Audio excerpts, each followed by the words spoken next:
Hello everyone. तो आज की वीडियो में प्रिजन प्लेबुक सीरीज़ के एपिसोड 3 को एक्सप्लेन करेंगे। इससे पहले के वीडियो का लिंक आपको डिस्क्रिप्शन में मिल जाएगा, आप वहां से वीडियो देख सकते हैं।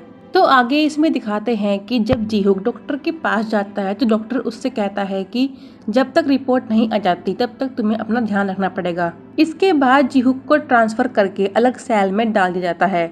उस सेल में 2 कैदी बाप और बेटा भी होते हैं। वे वहां से भागने की प्लानिंग करते हैं क्योंकि उनके साथ का एक कैदी टेक्नीशियन होता है जिसका नाम होता है कांग जुल्डो। तो वही उन्हें वहां से निकालने में हेल्प करेगा।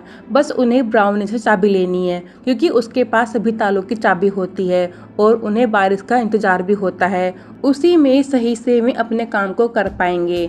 रात में बहुत तेज बारिश पड़ना शुरू हो जाती है। जब ब्राउनी वहां के कैदियों की चिट्ठी लेकर आता है, वो उन कैदी को जो भागने वाले हैं जेल का नक्शा देता है। 7 बजे के करीब उस वार्ड का ऑफिसर पांग अपने ऑफिस में जाके गाने सुन के सो जाता है। फिर उन्हीं कैदियों के पास ब्राउनी आता है। वे उसे एक तार देते हैं ताकि वो कंट्रोल रूम में जाके वहाँ के सिस्टम को फेल कर सके। लेकिन उस तार से कंट्रोल रूम नहीं खुलता और उधर ऑफिसर पांग की भी आंख खुल जाती है, लेकिन वो दोबारा सो जाता है। इधर जो कैदी भागने वाले होते हैं उन सबको डर लगना शुरू हो जाता है क्योंकि ऑफिसर पांग किसी भी समय उठ जाएंगे। फिर वे ब्राउनी को एक हथौड़ी देते हैं ताकि वो हथौड़ी से कंट्रोल रूम का ताला तोड़ सके। सेल में कांग जुल्डो को काफी गुस्सा आता है क्योंकि जो नक्शा ब्राउनी ने उनको दिया था उसमें जापानीज में लिखा हुआ था, तो वे कुछ भी नहीं समझ पाते और इसलिए उनका भागने का प्लान फेल हो जाता है। जब वे सब नूडल्स खाते रहते हैं, जीहुक भी उनके साथ में नूडल्स खाता है। उनमें से एक उससे पूछता है कि जो लड़की तुमसे मिलने के लिए आई थी क्या वो तुम्हारी गर्लफ्रेंड थी, लेकिन जीहुक इस बारे में उन्हें कुछ भी नहीं बताता क्योंकि वो अपनी पर्सनल लाइफ के बारे में अब किसी से भी कोई बात नहीं करना चाहता। नेक्स्ट डे जीहुक से मिलने उसकी गर्लफ्रेंड जीहो आती है। वो उसको बताता है कि अब मुझे मिलने के लिए मत आना क्योंकि मैं यहाँ पे काम करने वाला हूँ, तो शायद जब तुम मुझसे मिलने आओगी तो मैं तुमसे ना मिल पाऊँ।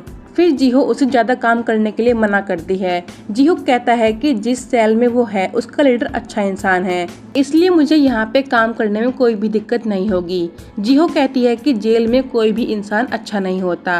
पहले जीहो इतनी बातें नहीं करता था, इसलिए उन दोनों का ब्रेकअप हुआ था, लेकिन जब से वो जेल में आया है तब से वो ज़्यादा बोलने लगा है। इसके बाद जीहुक वहीं पे काम करने जाता है जहाँ पे सभी कैदी काम करते रहते हैं। जीहुक एक कुर्सी के पैर ऊपर की साइड लगा देता है क्योंकि उसे तो ये सब काम करने आते ही नहीं।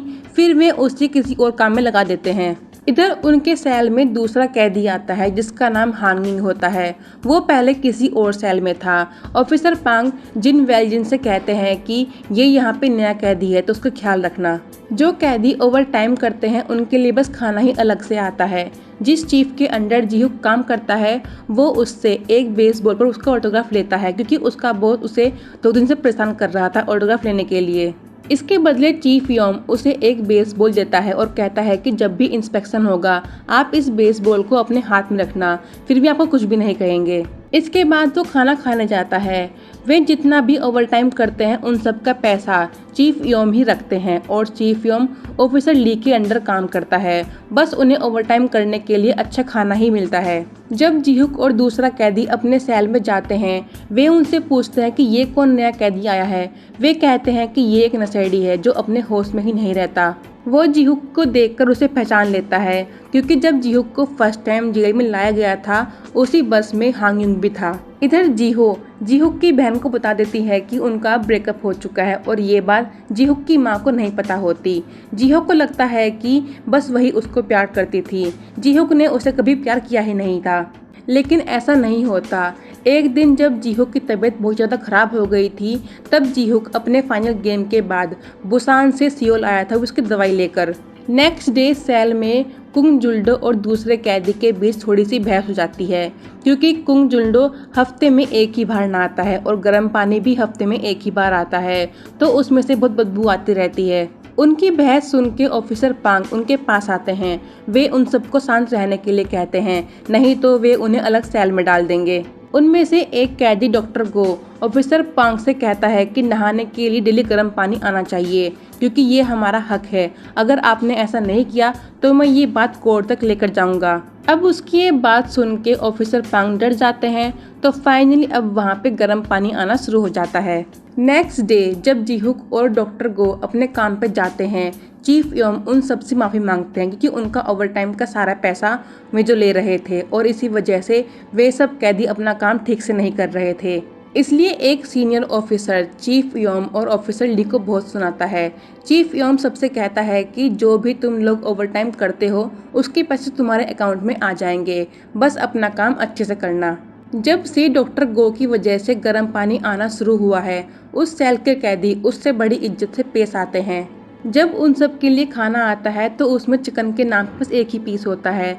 वे सब डॉक्टर गो की तरफ देखते हैं। वो उनसे कहता है कि मैं चिकन के मामले को देख लूँगा और कोशिश करूँगा कि चिकन पूरा आए। जब नेक्स्ट डे सभी कैदी अपना ओवरटाइम का काम खत्म करके सामान को रखने जाते हैं तो उनमें से एक कैदी उस औजार को उठा लेता है। फिर ऑफिसर ली सभी कैदियों के सामान की तलाशी करवाते हैं। उनमें से एक के बैग में वही औजार मिलता है।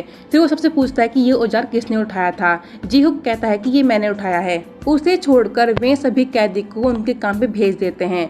ऑफिसर ली जीहुक से कहते हैं कि ये तुम्हारी पहली गलती है, इसलिए मैं तुम्हें छोड़ रहा हूँ। अगली बार ऐसा कुछ नहीं होना चाहिए, नहीं तो मैं तुम्हें अलग से सैग में डाल दूंगा। जब ऑफिसर ली और चीफ योम वहाँ से चले जाते हैं तो कुछ कैदी जीहुक से कहते हैं कि तुम हमारे काम के बीच में क्यों आ रहे हो, आराम से अपनी सजा क्यों नहीं काट रहे। जैसे ही वो उसको मारने वाला होता है, चीफ योम वहाँ पहुँच जाते हैं। वे उस कैदी को बहुत मारते हैं जो जीहुक को मारने वाला था। वो हमेशा ही ऐसा काम करता है और उसकी वजह से चीफ योम को हमेशा ऑफिसर ली के सामने बेइज्जत होना पड़ता है। जीहुक ये सब देखकर बहुत ज़्यादा डर जाता है क्योंकि उसे लगता है कि चीफ योम अच्छा इंसान नहीं है। वो उससे कहता है कि मेरी नज़र हमेशा तुम पर रहेगी। जब वे सब उसे परेशान करना शुरू कर देते हैं तो वहाँ पे ऑफिसर ली जिन्हो पहुँच जाता है। वो उन सभी कैदियों को अपने रूम में जाने के लिए कहता है। पहले तो चीफ योम काम का बहाना बनाता है कि यहाँ पे बहुत काम बाकी है, लेकिन ऑफिसर ली जिन्हो उसे गुस्से में देखता है और रूम में जाने के लिए कहता है। जब जीहुक अपने सेल में जाता है तो वे सब आपस में एक दूसरे की पोल खोलते रहते हैं। कांग जिल्डो एक जुआरी था और जिन वेलजन ने ब्रेड चुराई थी और हांग यूंग की माँ अपने बेटे को जेल से नहीं निकलवाना चाहती क्योंकि वो एक नशेड़ी होता है। जब रात में सब सो जाते हैं तो डॉक्टर गो कुछ लिखता रहता है और उसका पेन चलना बंद हो जाता है। जब वो बैग में से पेन लेने के लिए जाता है तो उसे बैग में से एक बेसबॉल मिलती है और ये बेसबॉल चीफ योम ने जीहुक को दी थी। फिर वो उसकी बुक में जीहुक और जीहो की पिक देखता है।